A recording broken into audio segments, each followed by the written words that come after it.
Përshëndetje për të disatën herë. Dua t'i qartësoj pak të punën e thashë themit, që kur dikush ju pyet, ose mua konkretisht, unë për respekt, kultur, për edukat, ja kthej një përgjigje se çfarë kam dëgjuar. Por gjithsesi, këtë nuk e vërtetojmë dot as unë, as ju. E lëm të thashë themi. Dhe së dyti, gjë që më ka bërë më tepër përshtypje, janë komentet e vazhdueshme që kanë qenë vetëm gjinia femërore, do të thënë vetëm femrat. Janë pataks, nuk s'di, do të thënë s'kam koment, po gjithsesi mendoj që këto që kanë komentuar janë dy lloj kategorish. Së pari, femrat që janë të treta në një marrëdhënie, që fundja, një këshill për ju, burri kur nuk do ta lëm gruan për dikës ju. Dhe së dyti, gratë që është dekompozuar marrëdhënia e tyre, pra që nuk janë të lumtura. Do të thënë, ishte thjesht një koment, një përgjigje që unë e ktheva drejt personit që më pyeti. Gjithsesi, mos e merrni me stres, merrni me sportivitet, si puna ime.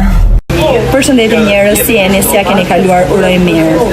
Hap Instagramin dhe shoh disa video nga persona që flasin pa baza dhe pa fakte reale. Me thënë të drejtën, ka njerëz nuk din të ndajnë thashë themin nga akuza.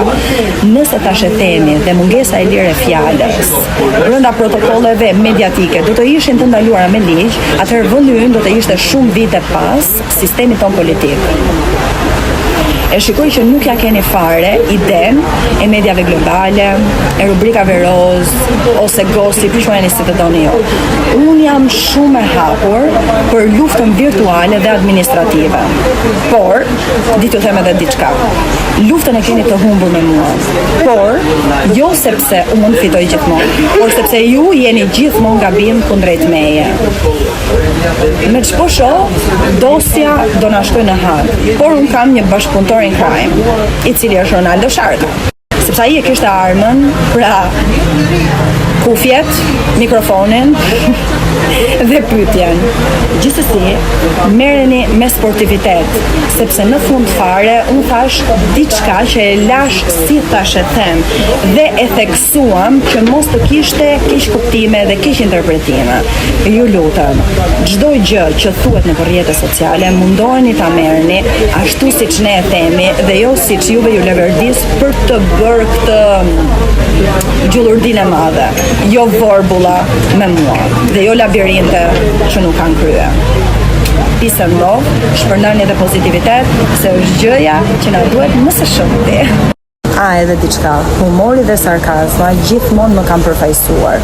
Kështu që se mos merreni edhe me Ronaldo Sharkën tani, se ishte thjesht një humor, mos e ha dhe ai gjyqin. Prej thashëthemit tim. Nesër.